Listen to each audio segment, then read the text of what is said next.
JEE advance లో సంచలన ఫలితాలతో మరోసారి తన ఆధిపత్యాన్ని చాటింది Sri Chaitanya. South India number 1 గా ఆల్ ఇండియా ఓపెన్ కేటగిరీలో 4, 9, 10 ర్యాంకులతో ముందంజలో శ్రీ చైతన్య. హైదరాబాద్ లో భూ కబ్జాకు సంబంధించిన కేసులో పరారీలో ఉన్న వైసీపీ మాజీ ఎమ్మెల్యే బొల్లా బ్రహ్మనాయుడిపై వినికొండలోనూ భూ కబ్జా ఆరోపణలు బయటకొచ్చాయి.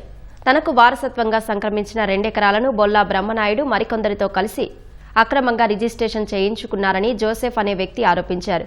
బ్రహ్మనాయుడు చెరబట్టిన తన భూమిని తనకు అప్పగించేలా చూడాలని కోరారు. నేను పుట్టింది కూడా వినుకొండలోనే. 1962లో మా అమ్మగారు అయినటువంటి బొప్పూడి మెరాయమ్మ గారు బ్రాహ్మణపల్లిలో 60 అడుగుల రోడ్లో ఉన్నటువంటి సర్వే నెంబరు 309-1-3B లో 2 ఎకరాలు 1962లో కొనుగోలు చేశారు.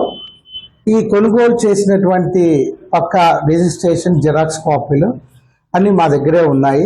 2009లో మేము సాగు చేస్తున్న టైంలో మా పక్కన మరి మల్లవరపు బర్నబాస్ 4 ఎకరాల భూమిని మరి కొనుగోలు చేసి అక్కడ వ్యవసాయం సాగు చేస్తూ పక్కన ఉన్నటువంటి మా యొక్క భూమిని ఆక్రమించాలని కన్నువేశారు.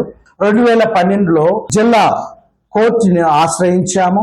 బర్నబాస్కి ఏమీ దానికి ఎలాంటి లేదని చెప్పు కోర్టు ఆర్డర్ను ఇస్తూ మరి డిగ్రీ మరియు పర్మనెంట్ ఇంజెక్షన్ ఆర్డర్ కూడా ఇచ్చారు. మరి ఈ విషయాలన్నీ ఆయనకి తెలుసు. అన్ని తెలిసి కూడా మరి ఆయన మళ్ళీ బ్రహ్మనాయుడు గారికి బర్నబాస్ ద్వారా కొనుగోలు చేయించారంటే ఆయనకి ఎంత వాట ఉన్నదో ఒకసారి మాకు చెప్పండి సార్. మీరు అధికారులతో మరి ఉపయోగించుకొని మరి మా యొక్క ల్యాండ్ విషయంలో మరి బై నెంబర్లుగా సృష్టించి మరి బర్నబాస్ యొక్క బంధువులతో అక్రమ రిజిస్ట్రేషన్స్ చేయించుకున్నారు.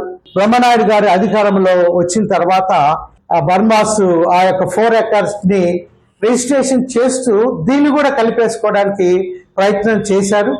మరి మేము వెళ్ళి ఈ ఒక ల్యాండ్ మాది అని బ్రహ్మనాయుడు గారిని మేము అడిగాము. వాళ్ళ ఇంటికి వెళ్ళినప్పుడు ఆయన ఆగ్రహాన్ని వ్యక్తం చేస్తూ ఇట్లా టైంలో మా పొలంలో మేము వెళ్ళనీయకుండా కూడా రౌడీలను కూడా పెట్టించాడు.